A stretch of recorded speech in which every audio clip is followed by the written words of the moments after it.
ओडिशा उच्च न्यायालयर इतिहास रे जोड़ी होईची आउ एक अध्याय। कटक जुडिशियल कॉम्प्लेक्स रे उद्घाटन करा जायछि न्यायिक अभिलेखागार, जहां उद्घाटन करिसेंती ओडिशार मुख्यमंत्री मोहन माझी। अभिलेखागार उद्घाटन समय ओडिशा उच्च न्यायालयर मुख्य विचारपति चक्रधर चरण सिंह, आईन और अबकारी मंत्री पृथ्वीराज हरिचंदन समेत बहु विचारपति माने उपस्थित थिले। एही अभिलेखागार रे पुराणा और नुआ केसर इतिहास संरक्षित करी रखाजिबो। आगामी दिन में जो माने आईन उपरे गवेषणा करिवे सेमानक लागि अभिलेखागार निश्चित भाव में सहायक हेबो बोली मुख्यमंत्री एही अवसर में कहिसेंती। सरकार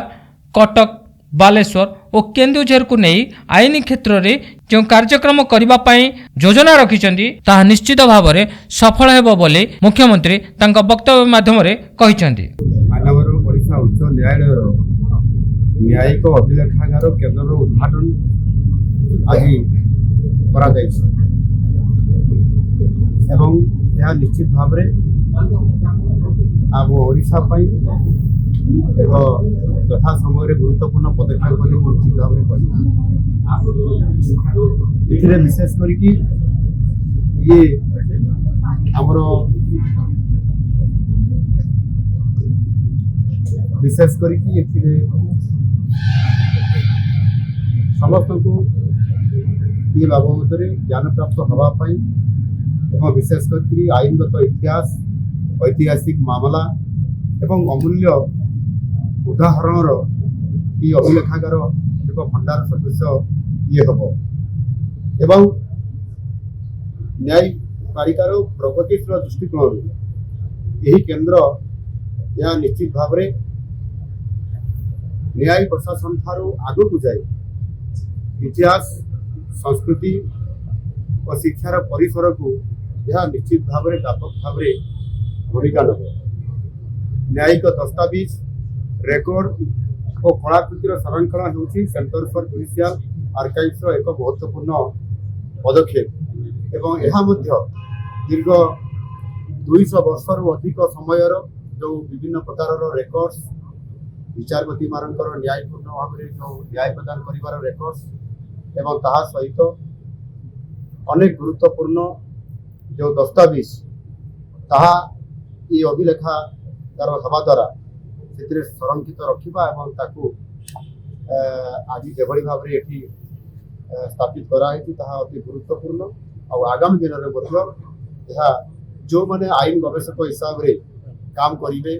जो छात्र मैंने आसिक अध्ययन करेंगे एवं ऐतिहासिक माने जितेबले से ये संपद को देखिए निश्चित भाव में से तरफ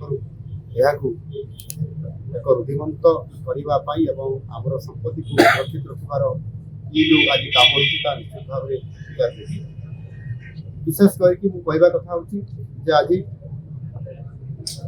जुडिशियल सिस्टम रे एवं यहाँ को अधिक आधुनिकता देवाई बहु पुरातन भित्तिभूमि गुड़िक जहाँ अच्छी ताहार सुरक्षा सहित ताकू नवीकरण करने आम सरकार नुआ आसला त्वरित पर्यायर ताकू नेबापाई विचार को नौ एवं से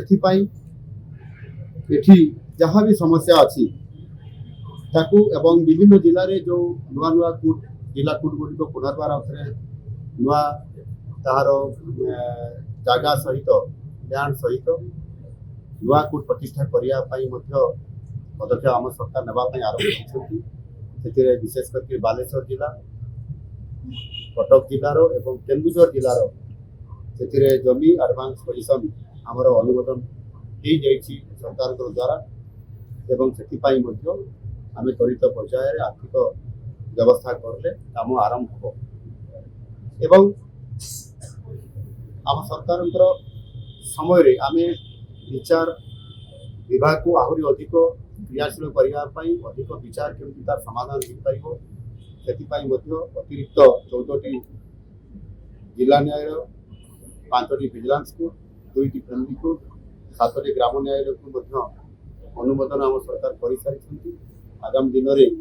तुरंत कार्यकारी करने दृष्टि दि जाऊँगी। उत्सव में बहु आईनजीवी और स्थानीय लोक माने उपस्थित थिले। Bureau report, NTV।